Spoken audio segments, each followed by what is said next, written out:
সিলেটে এবং সারা দেশে বিদেশে মানুষের যে সেন্টিমেন্ট, দরকার উন্নয়ন হচ্ছে না, যারা মেহমান আসবে দেশে বিদেশে থেকে, এখানে ভালো বিশ্রামাগার নাই, খাওয়া দাওয়ার ব্যবস্থা নাই, প্রস্রাব পায়খানার জায়গা নাই।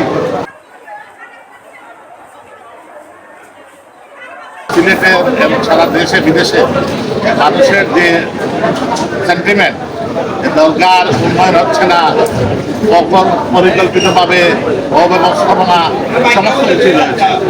এইগুলোর সমাধানের লক্ষ্যে পাবলিকের একটা সেন্টিমেন্ট রয়েছে। সেই সেন্টিমেন্টকে আমরা ধারণ করেই আমাদের মাননীয় মন্ত্রী সিলেট এক আসনের ঘটনার একটি কমিটি গঠন করা হয়েছে। এই কমিটি কার্যক্রম আমরা 15 দিন আমরা করেছি। 1 মাসের মধ্যে এই দরকার সার্বজনীন সমস্যাগুলা সমাধানের লক্ষ্যে কি প্রক্রিয়ায় দরকার পরিচালিত হবে, দরকার মসজিদ রয়েছে, মাদ্রাসা রয়েছে, এতিমখানা রয়েছে, বাজার রয়েছে, এই বিষয়গুলা কিভাবে সমাধান করা যায় এবং এই ঐতিহ্যবাহী এই বাজারকে কিভাবে আরো উন্নতি করা যায়, সেই লক্ষ্যে বিভিন্ন পরিকল্পনা আমাদের রয়েছে। ইতিমধ্যে সিটি কর্পোরেশন থেকে ডেভেলপমেন্টের কাজ চলছে। আমরা মনে করি যে দরকার সিলেটের ঐতিহ্য, দেশি বিদেশি হাজার হাজার মানুষ এখানে আসে, এটার একটা স্থায়ী সমাধান হওয়া প্রয়োজন। সেই সমাধানের লক্ষ্যেই আমরা দ্বিতীয় মিটিং আমরা করেছি।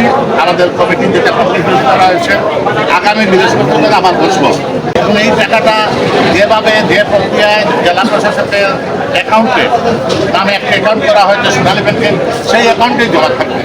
কিন্তু এইটা তো স্থায়ী সমাধান না। এই প্রক্রিয়া যদি চলতে থাকে, এটা স্থায়ী সমাধান না।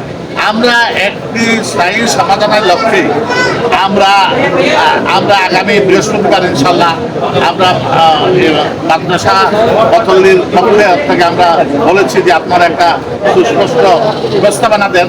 এই প্রস্তাবনার আলোকে কীভাবে দরকার আয় ইনকাম কীভাবে বন্টন করা যায়, কীভাবে মাদ্রাসা সুন্দরভাবে ডেভেলপ করা যায়, এতিমরা যাতে খাওয়া দাওয়া করতে পারে, ভালোভাবে থাকতে পারে, এবং বিশেষ করে যারা মেহমান আসবে দেশে বিদেশে থেকে, এখানে ভালো বিশ্রামাগার নাই, খাওয়া দাওয়ার ব্যবস্থা নাই, প্রস্রাব পায়খানার জায়গা নাই, এবং সার্বিকভাবে এই মসজিদ মাদ্রাসা ডেভেলপমেন্টের জন্য একটি মাস্টার প্ল্যান তৈরি করে এইটা ডেভেলপমেন্টের জন্য সেই লক্ষ্যে আমরা কাজ করব।